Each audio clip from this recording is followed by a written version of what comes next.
Thank you, Mr. Goldstein. Question to you, Mr. Goldstein.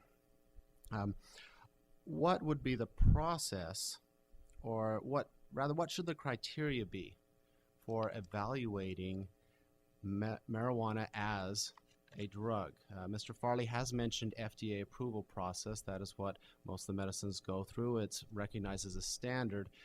What would be the process that would inform doctors, inform caretakers, inform the people delivering the product to people who would be prescribed this, and also what would inform them as far as prescription rates?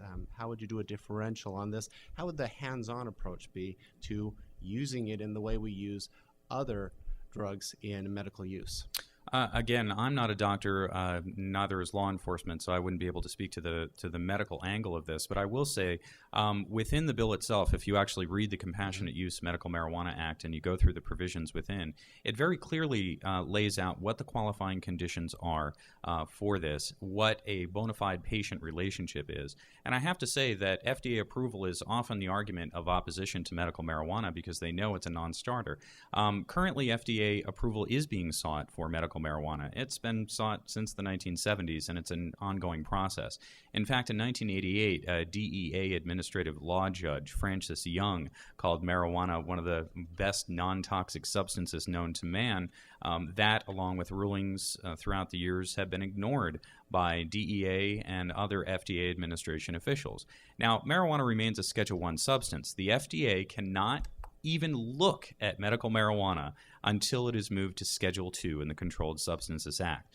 But thankfully, legislators and voters have seen the science out there already. Doctors in the 13 states that recommend medical marijuana seem to have no problem finding the research for their patients who need this therapy. They find the research for them. Just like a doctor, if you walked up to a doctor and had a rare condition or were dealing with a rare cancer, your doctor, or at least you hope they would do as much research as possible to find you the best medication.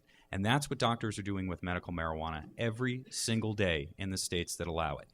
When doctors are not sanctioned and are given the opportunity to recommend medical marijuana, they do, for hundreds of thousands of Americans every single day. FDA approval is a non-issue in this process. Doctors recommend it. In fact, we have a list of about 200 medical organizations that support medical marijuana here in New Jersey. The New Jersey State Nurses Association, nationally, the American College of Family Physicians. The list goes on and on and on. If all of these groups, and most of them actually ask for the FDA to look at this eventually, if most of these groups did not find value in the recommendation of medical cannabis, it would not be in place today in 13 states, and we wouldn't be discussing it here and in Pennsylvania and in Delaware and in New York. Doctors know that this is a safe, effective therapy.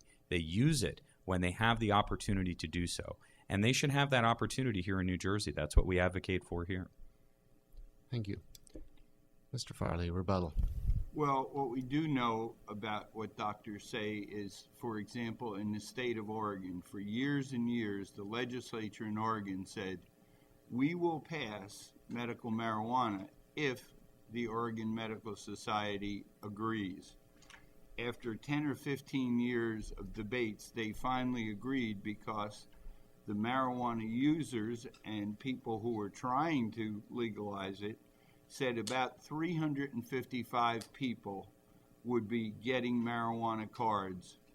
In the first year, between 9 and 10,000 got them. 3 doctors alone sold 3,600 of the recommendations at $350 to $500 a piece. Now the Oregon Medical Society says we made a huge mistake, and if we could take it back, we would. And who in the hell are legislators to decide the efficacy of a drug when we've had a procedure called the FDA since 1906?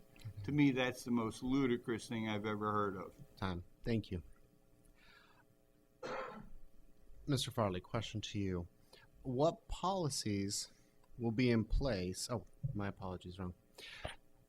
If medical marijuana were to become legal in New Jersey, what impact would that impose on local and state police? Would there be an impact? Oh yeah, there'd be an impact, but more importantly, there'd be an impact on children. What you'd be doing for the first time since we've had drug prevention programs in this state, in effect say to kids, it's okay to use marijuana, because after all, the legislature said it was okay. And I can cite you case after case where people died using marijuana instead of regular medicine that they should have used because of their condition. It usually happened when they had taken other drugs. Will it have an impact on the police? If the law goes through the way it is, the police will be regulated in who they can arrest, who they can stop, who they can prosecute.